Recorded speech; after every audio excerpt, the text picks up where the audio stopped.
पिताजी के बाद से आपकी माताजी राज की कुर्सी पर विराजमान हुई। आप बहनें आ रही हैं, यही महिलाओं का सम्मान है। परिवार से बाहर कभी आप निकलते नहीं हैं। आपका परिवार कौन है?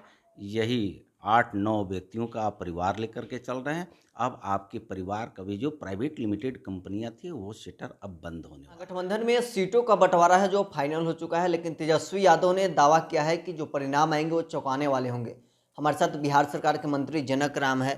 महागठबंधन में सीटों का बंटवारा हो गया, तेजस्वी यादव ने दावा कर रहे हैं कि परिणाम जो आएंगे वो चौंकाने वाले होंगे। श्रीमती राबड़े जी के लाल हैं और लालू प्रसाद जी के राजकुमार है, तो दावे तो करेंगे ही, लेकिन उनके दावे खोखले नज़र आ रही है। बिहार की जनता ये जान चुकी है कि आपके माता पिता के ही सरकार में गरीब हो, दलित हो, शोषित हो, पीड़ित हो, कितने दुर्दांत अपराधियों के माध्यम से बिहार को रौंदने का आप लोगों ने काम किया। आपके माता पिता के, उन्हीं के तो पुत्र आप हैं। तो बिहार की जनता आपके माता पिता की शासन को देखा है। अब ये कभी भी जनादेश आपके पक्ष में जाने वाला नहीं है। बिहार की जनता अब देश के यशस्वी प्रधानमंत्री नरेंद्र मोदी जी और बिहार के अगुवा मुख्यमंत्री नीतीश कुमार जी के ही नेतृत्व में जनादेश जाएगा। आरोप आप लोग पर ये लग रहा है कि आप लोग नारी सशक्तिकरण की बात करते हैं, लेकिन बिहार में एक भी महिला को लोकसभा के टिकट नहीं दिए।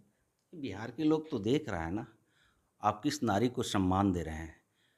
आप एक तरफ कहते हैं कि लोकतंत्र की मान वर्जन करने वाली पार्टी, और बिहार में देखा गया है पिताजी के बाद से आपकी माताजी राज की कुर्सी पर विराजमान हुई। आप बहनें आ रही हैं, यही महिलाओं का सम्मान है। परिवार से बाहर कभी आप निकलते नहीं हैं।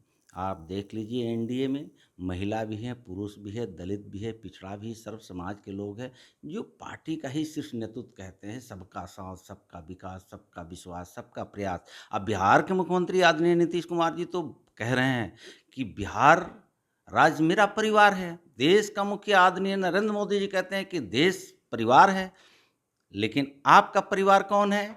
यही 8-9 व्यक्तियों का आप परिवार लेकर के चल रहे हैं। अब आपके परिवार का भी जो प्राइवेट लिमिटेड कंपनियां थी वो शटर अब बंद होने वाला है। राष्ट्रीय जनता दल 26 सीटों पर लोकसभा का चुनाव लड़ रही है, कांग्रेस पार्टी 9 सीटों पर और लेफ्ट को 5 सीट मिला है। अब सभी अपना पहलवान उतारेंगे, कितना चुनौती आप लोग के लिए होगा? ने अस्मत से वो लोग लड़ाई लड़ रहे हैं। आने वाले दिनों में स्पष्ट जनादेश उनको भी मालूम है। जनता के बीच में उनके प्रत्याशी जाना नहीं चाहते हैं। एक तो उनके यहाँ प्रत्याशी का लाले पड़े हैं, उम्मीदवार नहीं मिल रहा है। दिल मिले ना मिले, ये लोग हाथ मिलाते चल रहे हैं। कई ऐसे पीसी हो रहा है जिसमें कई ऐसे नेता उपस्थित नहीं हो रहे हैं। नेता के बीच में जाने के बाद नेता खुद मैदान में जाने से इतरा रहा है, कतरा रहा है। उसको मालूम है कि आपके सिंबल पे जाएंगे, जनता जनादेश नरेंद्र मोदी जी के पक्ष में दे रही है, बिहार के मुख्यमंत्री नीतीश कुमार जी के पक्ष में दे रही है, तो फिर जनता के बीच में जाने का कोई औचित्य नहीं है। लेकिन फॉर्मेलिटी महागठबंधन के नेता निभाएंगे, नामांकन करेंगे, लेकिन जनता जनादेश एनडीए के पक्ष में ही। जिस तरह 19 के चुनाव में 40 का 40 जो 39 सीटें आई थी, इस बार तो बिहार की जनता ने 40 का 40 नरेंद्र मोदी के नेतृत्व में देने जा रही है। तो आपने सुना, हमारे साथ बिहार सरकार के मंत्री जनक राम थे। फिलहाल के लिए बस इतना ही। आप बने रहें न्यूज़ 4 नेशन।